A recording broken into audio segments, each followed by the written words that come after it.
Published 1832 EDT, the 18th of August 2017. Updated 1832 EDT, the 18th of August 2017. Over the past 3 weeks in our groundbreaking series to mark the 20th anniversary of Diana's death, the Daily Mail's weekend magazine brought you dozens of glorious photographs from her unseen album, as well as the real stories behind her affairs, the disintegration of her marriage and her bitter rivalry with Camilla, now Richard Kay, and Jeffrey Levy, who have spent months talking to her closest friends, her family, and those she confided in, many of whom only now feel able to speak freely for the first time, reveal her excitement as her fledgling relationship with Charles developed into a fairy tale romance that captivated the nation, and how she yearned for more children after the births of William and Harry. Don't miss the concluding part of this fascinating series in the Mail next Saturday, as Kay and Levy explore the final fateful hours before her death in Paris. The Gillies Ball is a twice-yearly knees-up for gamekeepers and staff in the ballroom at Balmoral Castle, which the Queen holds in the late summer. It is an evening of unbridled enthusiasm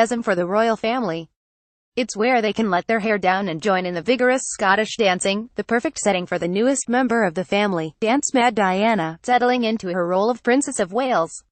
It was a night no one who was there has ever forgotten. For Darren McGrady, then a young sous chef in the royal kitchen, it was his first Gillies Ball, and he recalls, everyone was doing some reels and the royals formed a circle, the Queen, Andrew, Edward, Diana and Charles. Charles and Diana liked this picture of 5-year-old William and Harry, almost 3, so much they used it for their 1987 Christmas card. Diana was screaming as she and Charles were spinning around as fast as they could go. He was red-faced with a big grin and she was spinning him, and everyone stopped to watch.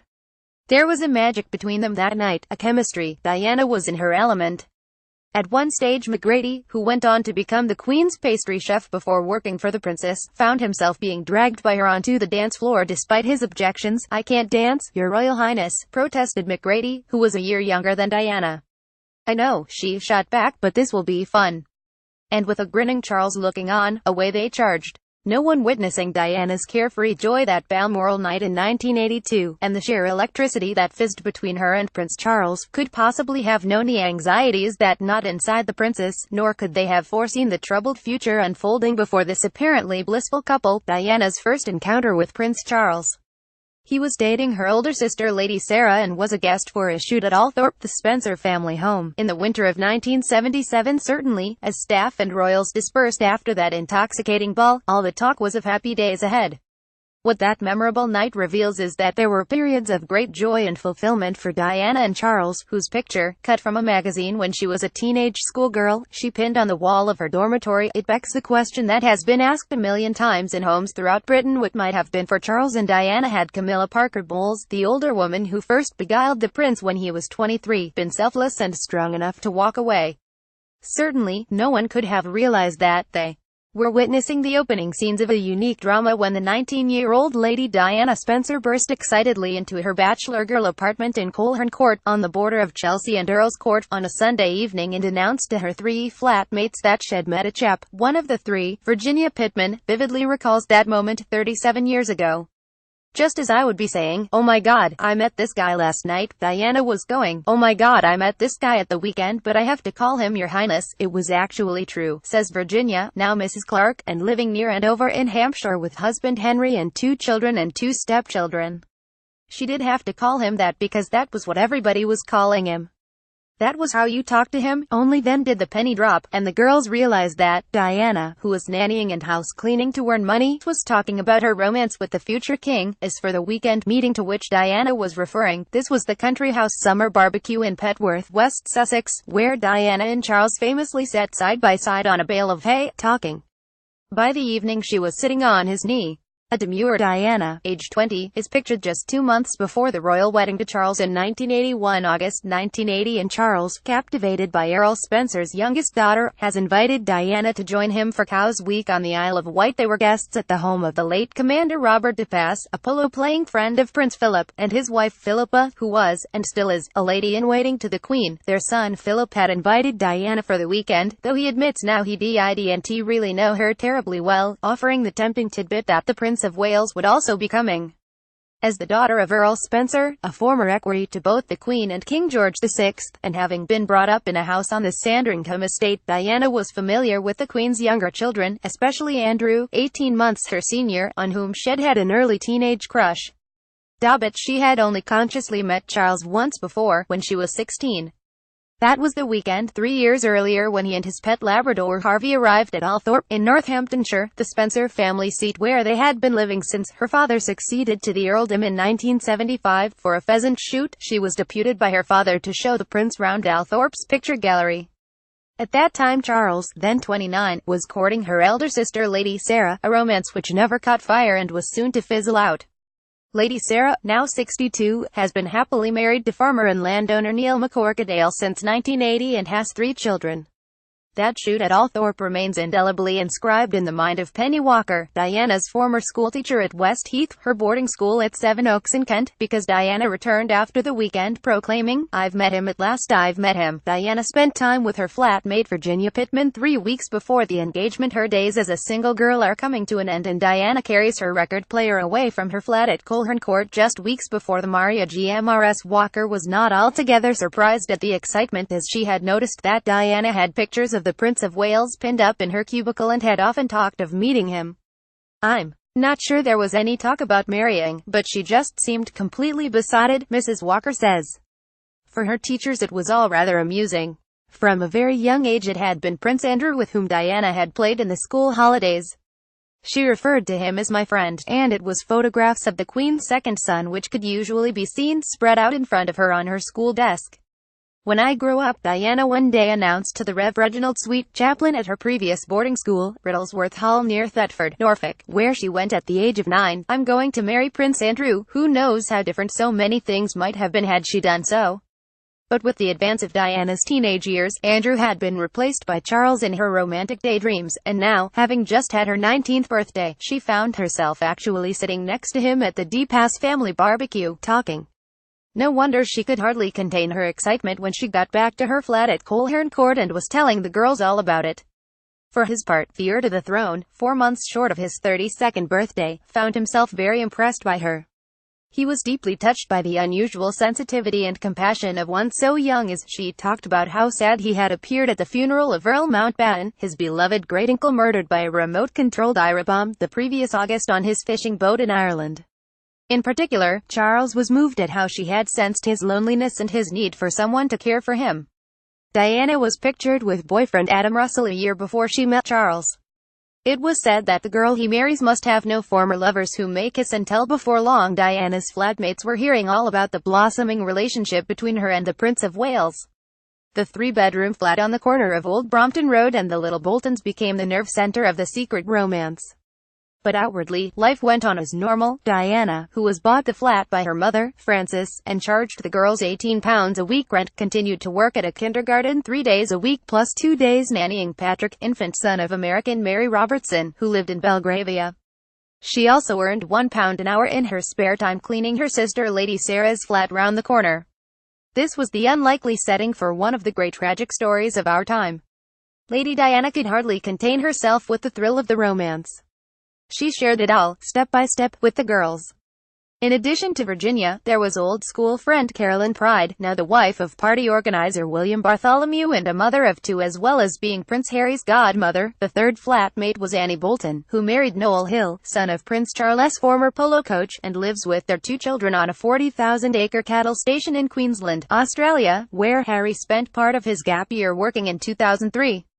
Gallant schoolboy Nicholas Hardy asked the Princess to be, "May I kiss the hand of my future queen?" as Diana arrived in Cheltenham with Charles while getting to know Gloucestershire ahead of her wedding in March 1981. "I don't know about that," Diana replied, by which time had already done it, to the sniggering of his fellow pupils. No amount of arranging in the world could have induced Diana to marry Charles if she had not loved him, declares Mrs. Clark. Charles and Diana pictured at their engagement announcement displaying that shoddy look as she poses with Charles on a pre-wedding visit to Balmoral, Virginia, and Carolyn shared a bedroom, while Diana and Annie each had their own. So, alongside the commonplace problem of having one bathroom, the 4 girls found themselves sharing the secrets of an evolving 20th-century fairy tale.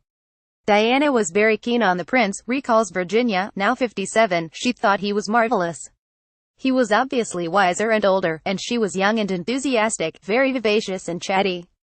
I remember it as a happy time. From what I could see and from what she told me, she went in there into Prince Charles' life a little bit like a tornado, but clearly, this could never be an everyday romance.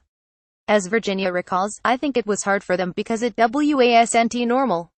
They couldn't just pop out to the cinema, whereas if you take William and Kate, they had the opportunity to lead a proper life and therefore have a proper romance. They also had a deep and knowledgeable friendship before it went any further, whereas Diana and Charles, I felt, didn't have that opportunity at all. Diana is about to embark on her honeymoon cruise aboard the Royal Yacht Britannia from Gibraltar. But when she and Charles were next seen in Egypt, they'd already had their first post-wedding row over his cufflinks from Camilla. Virginia has, in fact, put her finger on a key flaw in the romance of Lady Diana Spencer and the Prince of Wales. They were to make their marriage vows without ever having had the time to get to know each other properly. Diana was acutely aware of this on her wedding day, and bitterly regretted it always. Indeed, we can reveal that she confided in her friend, Argentine-born fashion consultant Roberto de Warwick, that when she explained her fears to her father, the late 8th Earl Spencer, he consoled her, saying, "Things will change. Charles will get to know you." Today it's largely forgotten, but Charles was far from being Diana's first boyfriend. There was Adam Russell, a great-grandson of Prime Minister Stanley Baldwin and now a deer farmer in Dorset, Guards officer Rory Scott, now married with children, whose shirts she chastely washed at the flat, and George Plumptre, now chief executive of the National Gardens scheme, who used to take her to the theatre, but none of them was serious, a factor crucially important to Charles. His mentor Lord Mountbatten's advice had been that the girl he married should have no past, in other words, no former lovers who may be tempted to kiss and tell. Diana fitted the bill perfectly. She had not been in love before. She had, as she put it to a friend, kept herself tidy. As Dvorak bluntly puts it, she was a virgin when she married. So young and totally inexperienced. What pleased Charles most of all was the thought that he would not only be her first love but her last. Barely 2 weeks after the barbecue, at Cowes Week, he told a close friend that he had met the girl he intended to marry. In fact, she was there, had invited Diana to join his house party aboard the Royal Yacht Britannia. While he windsurfed, she water-skied. The friend's advice was for him to keep the matter to himself until he was sure. What he was saying dovetailed with the assurances given to Diana by her father, that all they needed was time. But was this true? Certainly, Charles was under pressure, as he saw it, from Prince Philip to make up his mind. Back in the flat, excitement was rising as the world's media, entranced by the idea of the nursery school assistant marrying the heir to the throne, camped outside. In fact, as Virginia recalls, the romance was a fairly standard progression from "I kissed him" to "we are going out for dinner." Unlike other boyfriends, the prince never came round to the flat. But Diana kept nothing secret from them, and they loyally kept what they knew to themselves. These were exciting, jolly times at Flat 60, filling Virginia with nostalgia. "When I think of her today," she says emotionally, "I think of her laugh. It was a naughty laugh, a booming, wonderful laugh." In February 1981, 7 months after their hay bale encounter, the prince invited her to Windsor Castle and proposed. In accepting, Diana told him she was in love with him. He bumblingly replied with a curious phrase that rather shook her and shocked millions later when he repeated it during their first television engagement interview. Whatever in love means, Diana was undoubtedly in love with him, says her old nanny Mary Clark. He was the man she had been waiting for all her life, someone she could marry knowing that divorce was impossible. She couldn't forget that Charles had told her she was chubby. She had made a vow never to be divorced as a child after going through all the tumult of her parents' separation and divorce when she was 6. What especially attracted her about Charles was something he had said years earlier in an interview about marriage: "In my position, obviously the last thing I could entertain is getting divorced." Indeed, almost the first thing Diana, aged 9, told Nanny Clark when she arrived to look after the 4 Spencer children was, "I shall only get married when I am sure I'm in love so that we will never be divorced." Now that little girl was slipping into her perfect future. There were murmurings of an arranged marriage, not least from the late Archbishop of Canterbury Robert Runcie, who married them at St. Paul's Cathedral, but Mrs. Clark, these days living quietly in Canada, dismisses them. No amount of arranging in the world could have induced Diana to marry Charles if she had not loved him, declares Mrs. Clark, who was still in touch with Diana until shortly before her death. That remains at the heart of the sadness of her life. All Diana ever wanted was to make a picture book home with a loving husband and children, a nest, she called it. I know how proud and thrilled Diana would have been at William's choice of wife. His marriage is wonderful. The way they are so together and secure is everything Diana wanted. And how she would have loved those grandchildren. Charles slipped an arm round Diana's waist during a visit to Tetbury in 1981. Earlier in the engagement he had done just that and remarked on her way Diana is led down the aisle of St. Paul's Cathedral by her father Earl Spencer on the day of her wedding to Prince Charles, the 29th of July 1981. Elizabeth Emanuel, who made her wedding dress, said that Diana lost 6 inches around her waist between her first and last fittings, shrinking to a slender 23-inch. For the moment everything was perfect in hers and Diana's world. She raced back to Coleherne Court and declared, "Guess what they cried out? He asked you." Diana replied, "He did. And I said, yes please." The girls hugged her with kisses, and some tears, and someone opened a bottle of champagne. But the engagement was still a secret, and all of them maintained omerta until the official announcement 3 weeks later. "We were all very excited," Virginia recalls. "It was quite otherworldly." Reality cut in, however, the night before the announcement when Diana packed her things and was collected by a police bodyguard who drove her to her new temporary home, Clarence House, where the Queen Mother lived. Charles wasn't there to greet her. In fact, there was no welcoming member of the royal family. A servant showed her to her bedroom on the first floor. There, a letter was lying on the bed. A curiously warm and welcoming letter from someone she hardly knew, Camilla Parker Bowles.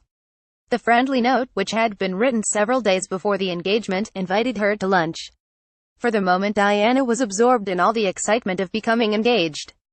She stayed briefly with the Queen Mother before moving across the road into Buckingham Palace, where she was given her own suite of rooms. But she was missing her flatmates. "The sweetest thing I can remember is when she moved into Buckingham Palace," says Virginia. "She liked to invite us round there sometimes. We were there when her wedding veil arrived. I think it was Carolyn and me and Diana, and we were taking it in turns, trying it on and imagining what was coming. It was surreal, wandering around her bedroom in the palace wearing the veil." The giggling girls demanded of Diana, "How are you going to curtsy? Are you going to go low? How low can you go?" Diana had to curtsy to the Queen at the top of the aisle in St. Paul's. On the day her curtsy was textbook. Textbook also was Prince Charles' gesture to the girls in the flat. "He sent us a huge bouquet of flowers to thank us for our support," says Virginia. "That was really sweet." One encapsulated the wedding euphoria more than Malamea Ilahia. He was a waiter for the King of Tonga and had met the Queen on her visits.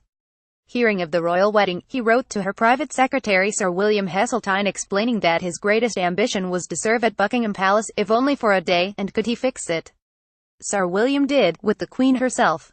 So on the eve of the wedding, when the Queen held a reception at the palace, Molly was there on duty, with a tray of drinks to hand out. There were 3 reigning sovereigns present, as well as Maharajas, several dethroned monarchs and all of the Commonwealth Governors-General, chuckles Sir William. One of the VIPs was the President of Gambia, President Dada Jawara, who was deposed while he was at the party, but when the Queen came in, the first person her eye lit on was Molly, and he was the first person she walked across the room to greet. All the assembled VIPs thought he must be some even higher VIP. But he was just a waiter. Meanwhile, there was the matter of the dress itself. Diana chose the little-known designer couple David and Elizabeth Emanuel. She did not tell them at that first consultation in their Brook Street, Mayfair, salon that whatever waist measurement they took would be too big because she was going to lose weight, and lose weight she did. Most brides do slim down before their wedding, but with Diana there was a worrying sense of urgency. She could not get out of her mind that Charles had put his arm round her waist and humorously told her she was chub. Actually, her waist was 29 inches, hardly big for a young woman almost 5 feet 11 inches tall, but by her wedding day it had shrunk to a slender 23 inches. "We did notice she was losing a lot of weight," says Elizabeth.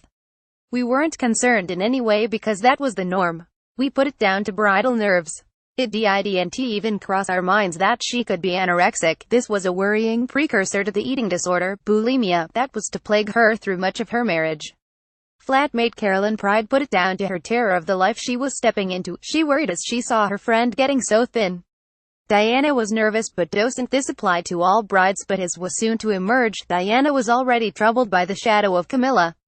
She had seen the signs that Mrs. Parker Bowles, ostensibly an older woman trying to be helpful, meant more to Charles than she had thought. Meanwhile, the nation was gripped by royal wedding fever.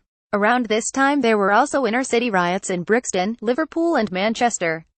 Sir William Heseltine, the Queen's former private secretary, recalls motoring through Brixton in the aftermath of the riots. Scores of buildings were burned and cars had been set ablaze. Bizarrely, the fronts of shops were adorned with pictures of Charles and Diane bunting and flags, big posters of them in front of burned-out buildings, Sir William recalls. "It was amazing. This was the 24th of July and the wedding was on the 29th.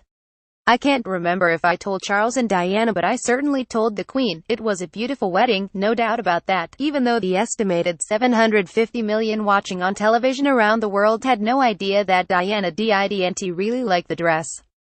Too voluminous, she felt swamped in it, and it creased. Still, from a respectful distance, no one guessed. They looked so happy. She was radiant. Everything that Princess Margaret had told her had gone to plan. The Queen's sister had taken her under her wing on the way to the wedding rehearsal and told her how to greet the clergyman she would meet, whose hands to shake, and how to move on slowly down a receiving line. David Griffin, Margaret's chauffeur for some 26 years, heard it all in the car as he drove them to St. Paul's Cathedral. Princess Margaret was very thorough, he remembers, telling her how things would be, step by step. Diana took it all in. We had also taken Diana for some of her wedding dress fittings. Margaret was very helpful, and her daughter, Lady Sarah, just 3 years younger than the bride, was very excited about being a bridesmaid, and so to the Queen's post-wedding supper party at Claridge's, where an extraordinary gathering was crowded around a flickering television screen put there so they could watch a video recording of the day's events. There is no better description than the words of Nikki Haslam, the waspish interior designer and man about town. Besides the entire royal family and every king and queen regnant or exiled, there were Nancy Reagan, Princess Grace of Monaco, the Empress of Iran, the Crown Prince of Japan, archbishops, archimandrakes, princelings and potentates. This extraordinary Milan, these remnants of foreclosed kingdoms and endless lineage, sat cheek by jowl with the few who had survived, watching that film of a real live fairy tale. It was the greatest party I've ever been to in my life. With the glowing Queen, the exalted group watched the newlyweds kiss on the Buckingham Palace balcony. Then the Queen stood up beaming. Supper, she called, and led them all into the ballroom. Charles and Diana were long gone on the start of their lives together. They had arrived at Broadlands, home of the late Lord Mountbatten, to spend their wedding night in the portico room, with its views across the lawns to the River Test and its canopied four-poster bed whose previous honeymoon occupants had included the Queen and Prince Philip. Charles took with him a gift from Camilla, a pair of cufflinks monogrammed with their entwined initials CC. It would not be long before it emerged that all was not quite as it seemed.